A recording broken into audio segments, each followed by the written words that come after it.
Welcome back to the Manifest You podcast. I am Shannon, and this is where we talk all about vision boards and mindset and the psychology behind actually getting the things that you want. And today, I want to talk about one question, and I promise it's not the question that you have been asking, because most people walk away from their vision boards feeling really freaking good and inspired and excited. They just know that life is about to change for the better. But then nothing changes, because I really want you to think about that. Not in a week, not in a month. You probably made your vision board around New Year's. It's now April. And you may have given up on it and thought, you know what? By the time New Year's rolls around again, I'll just cut some more pictures and glue them down, and I'll just tell myself it's going to be different this time. And you put it off. But year after year, it's not different, because you're still asking the wrong question. You see, when most people sit down to make a vision board, the question driving the whole thing is, what do I want? And that feels like the right question. It feels intentional, like you're being honest with yourself and you're being clear about your desires. And within the Manifest You method, we talk about being clear about our desires and being honest about what we want. But wanting something and being able to receive something are two completely different things. Your brain doesn't move towards what you want. It moves towards what you believe. And when I say what you believe, I'm talking about what you believe based on what you have been told, everything that you've experienced, and the stories that are quietly running in the background of who you are and what you deserve.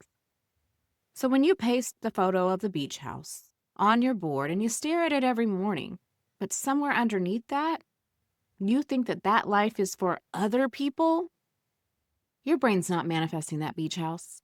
It's confirming the gap between you and the beach house. And that is not a vision board.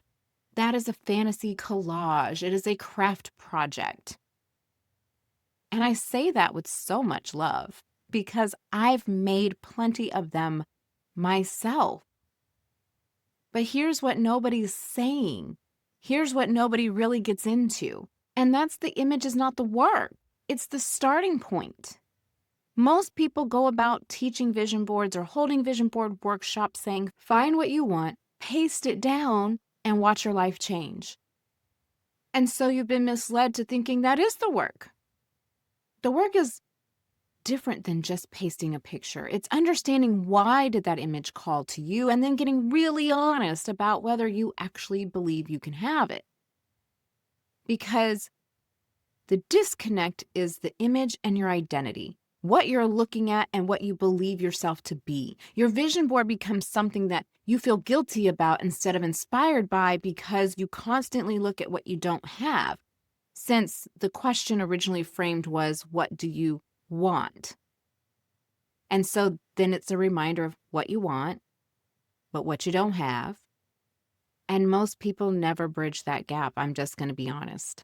Most people make a vision board every single New Year's and they never bridge the gap between actually getting it.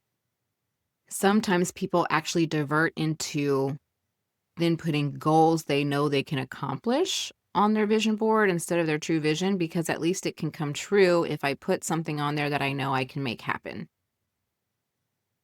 And that's really just doing what you could have done anyway. You didn't need the vision board for that in the first place. So if the question isn't, what do I want? What is the question you should be asking every single time that you're engaging with your vision board? That question is, what do I need to believe to experience this in my life? Sit with that for a second. What do I need to believe to experience this in my life? Not how do I get this? Not when will it happen? Not do I deserve this? Because those questions already have loaded answers for most of us. The simple question is, what do I need to believe? Because that question does something different. It takes you from the surface, from the picture, from the wanting and not having, and it drops you into the actual mechanism. It shows you the gap, the belief gap. And that's where everything lives. That's where manifestation happens. You manifest, you experience what you believe. If you look at a photo of a thriving business and your honest answer is, I need to believe I'm someone who can figure things out even when it's hard, then you can work with that. If you look at it and you say, people want to buy my product, you can work with that belief. You can build evidence for that. That's something you can embody. But if you skip the question, then you skip the work. And all you have is a pretty board that's slowly stopping your inspiration and starting to make you feel kind of shitty because you're looking at it and saying, wow, I still lack these things. I pasted that down 4 months ago and I still don't have not a single thing. When is this going to come? How long is this going to take? And that's there because you don't actually believe it yet. You see, this question is uncomfortable, and it's why most people never ask it. Because when you ask, what do I need to believe? You have to confront the fact that maybe right now you don't believe it. And that can sometimes make you feel like a failure. It can make you think you're not ready, or that you're a fraud, or you're not deserving, or that you're broken and you need to go through some healing error crap. That this stuff just doesn't work for you. But that's not what it means at all. What it means is that you're being real with yourself, and you're being real with yourself by having a starting point. You're taking what is a wall and creating a door because you're acknowledging it. Yes, it absolutely is easier to cut pictures and glue things down and just call it done. The craft part of vision boarding, and that's generally fun. I get it. I love to craft. That is one of my jams. I put rhinestones and everything on my vision diary.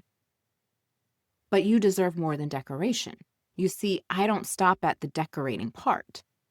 And that's exactly why I built the Vision Board Reset workshop that's coming up on May 16th. We're getting together on Zoom because we're not going to be talking about making our vision boards prettier. And we're not going to go over how you have the wrong images.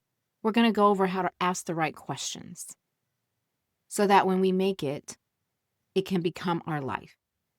We're going to go over closing the gap, and that's what the Vision Board Reset workshop is about. It's closing the gap between the image and the identity, between what you're looking at and what you actually believe. So like I said, we're meeting on Zoom on May 16th. There is an early bird special. If you grab your spot before April 21st, you're going to get in for $37. The link is in the show notes, or you can go to manifestshe.com/vision workshop to secure your spot because spots are limited. And come ready to do the thing. We're not just decorating. We're going to close that gap once and for all so you can start having the things that you want without just hoping, wishing, and feeling really bad that you don't have them. So I want you to remember this week, and I want you to write it down somewhere, the one question. Put it on a sticky note. Put it in the notes app of your phone. What do I need to believe to experience this in my life? And that question is the difference between a vision board that collects dust and one that actually changes how you see yourself. And when you change how you see yourself, everything is going to start moving. I'll chat with you next week.